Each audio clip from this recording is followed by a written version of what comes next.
A terminally ill millionaire asked a little beggar girl to pretend to be his daughter for one day. Rosa woke up to the usual chill of the morning breeze as she settled into her corner on a bustling city street. At only 8 years old, life had taught her more about survival than joy. She clutched her box of matches, scanning the faces of passers-by with hope.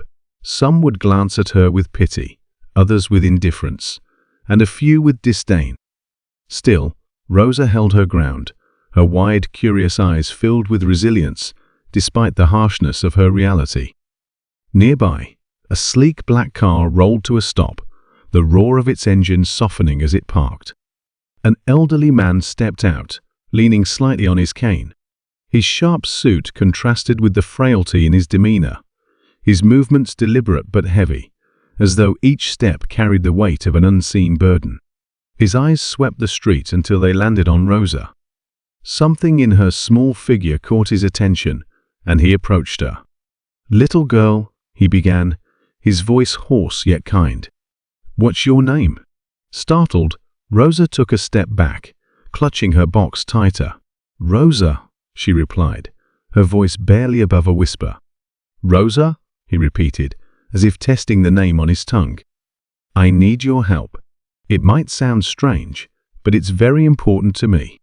Would you hear me out?" Rosa hesitated. She had learned to be wary of strangers, especially well-dressed ones who never seemed to belong in her world. But something in his eyes, a mix of sadness and sincerity, softened her guard. She nodded cautiously. "I want you to pretend to be my daughter for one day," he said, kneeling to meet her gaze. Her brows furrowed in confusion. "Pretend to be your daughter. Why?" The man sighed, the weight of his emotions showing on his lined face. "I'm dying, Rosa. I don't have much time left. But before I go, I want to know what it feels like to have someone call me Papa. Just once." Rosa stared at him, unsure of what to say.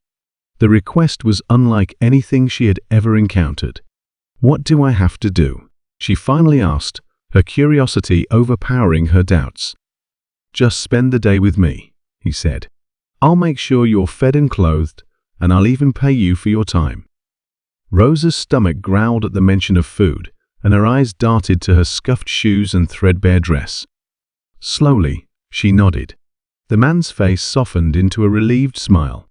"Thank you, Rosa. You don't know how much this means to me." He opened the car door for her, and she climbed inside, her small frame almost disappearing into the plush leather seats. Their first stop was a high-end boutique. Rosa's eyes widened as she stepped inside, the walls lined with racks of beautiful dresses and shiny shoes. A saleswoman approached, her professional demeanor briefly faltering as she glanced at Rosa's disheveled appearance. "She'll need a complete outfit," the man instructed, his tone firm but kind. Moments later, Rosa found herself in front of a mirror, wearing a crisp white dress and shiny black shoes. She twirled slightly, marveling at her reflection.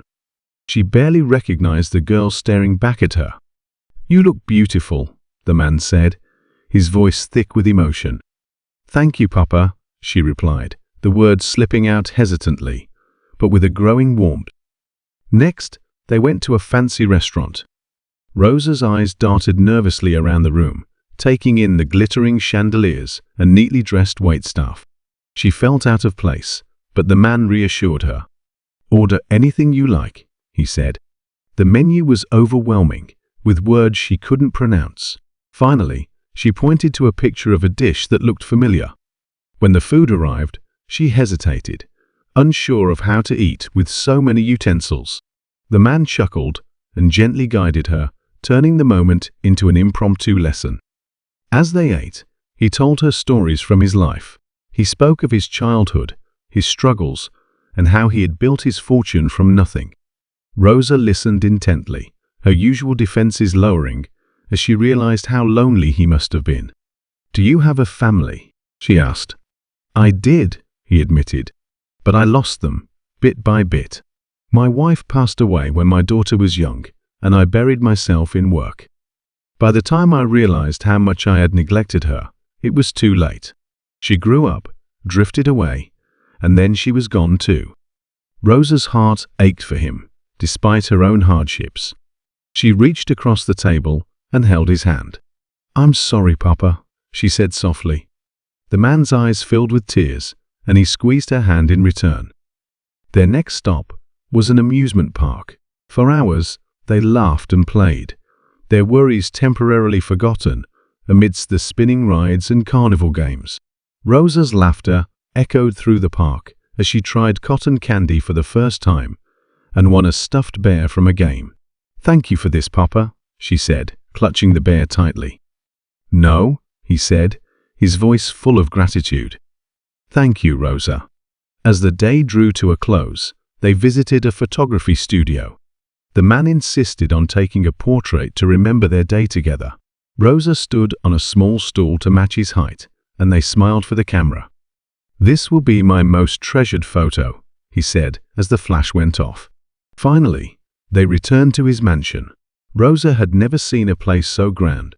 The walls were lined with paintings, and the rooms seemed endless. The man led her to a room filled with keepsakes from his life. On one shelf, a dusty photograph caught her eye. "Is that your real daughter?" she asked. "Yes," he said, his voice trembling. "You remind me of her." Rosa placed the stuffed bear on the shelf beside the photo. "Maybe she sent me to you," she said, smiling. That night, as the man lay in bed, he called Rosa to his side. "Thank you for today," he whispered. "You've given me more than you know." "Good night, Papa," Rosa said, tears welling up in her eyes. The next morning, Rosa awoke to find the house unusually quiet. A kind-looking woman approached her and knelt down. "He passed away during the night," she said gently.